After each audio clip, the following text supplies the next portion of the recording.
The kuruma daoshi technique is just as in the ippon dori. The opponent holds his sword in front of your eyes and then swings it up. He holds the sword in front of your eyes and then raises it up. He holds the sword in front of your eyes and brings it up. Up to this point, the technique is exactly the same as before. However, from here he changes the line of his blade to attack the side of your head. This is the characteristic of kuruma daoshi. Only the blade line changes. Therefore, the receiver of the attack will have a difficult time reading whether the opponent will strike with shomenuchi or yokomenuchi. But since this is a basic technique, if you cause him to lose his center and you execute the basic movement, that is, bring him off balance as soon as you come into contact with him, then you can deal with the attack in exactly the same manner as before. The technique is exactly the same as the previous technique if he attacks with shomenuchi. And if he changes his blade line and comes in with a yokomenuchi, you can enter into his side with the same movement. The essential premise is that your opponent will be unbalanced when you come into contact with him. Therefore, you should absolutely not parry like this.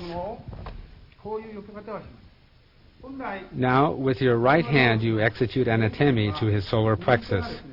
But originally, the point of attack was the carotid artery.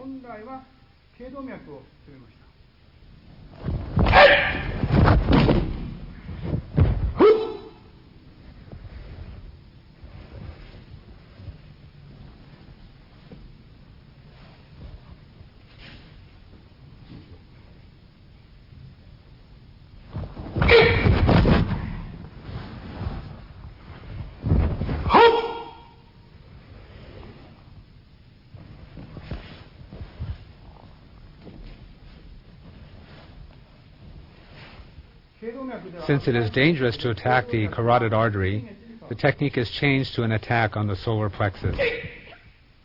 You parry the attack with your left hand by turning your wrist as you come into contact with your opponent. Do not parry here, but parry in a position more to the rear of the opponent's ear. This hand, which attacked the solar plexus instead of the carotid artery, goes against the chin and throws his head down against the ground. However, the opponent cannot take ukemi in this way, so instead of attacking the head, you bring your hand to his shoulder. From this position, sweep his foot with your foot.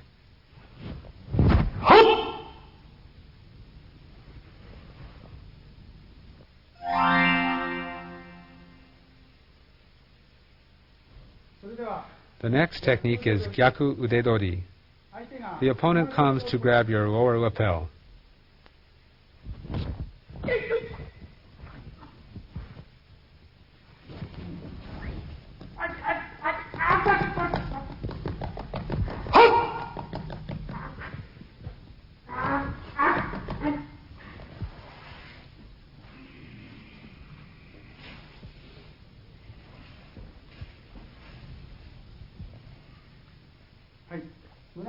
This is called munadori. However, an opponent will not merely grab your lower lapel. It will absolutely be followed by another attack. Once the opponent grabs your lower lapel, he will surely follow with another attack. So the munadori attack does not merely consist of grabbing the lower lapel. We should be sure to be ready for the next attack. One of the essential principles of Daito-ryu, as I have said before, is that we unbalance the opponent as soon as we come into contact with him. Also, there's the term shikaku, whose characters mean dead angle or blind spot. Some other martial arts might use other terms. When the opponent is facing the front, he is not able to see the angle here. His metsuke is here, and he cannot see this angle about here. Another thing is the movement of swinging our arms when we walk. We have practiced this since childhood. So we put all of these together at the same time and execute the technique.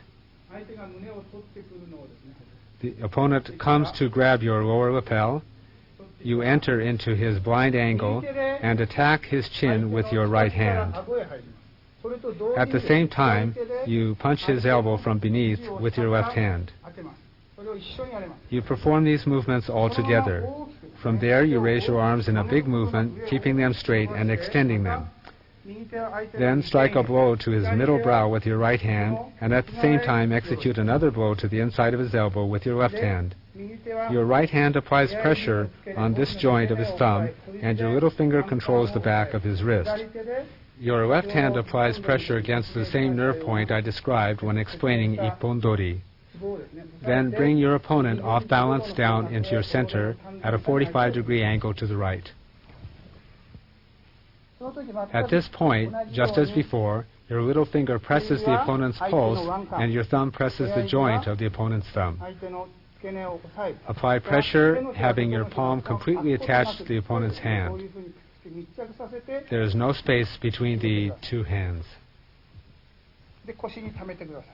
Then place the hand on the base of the thigh.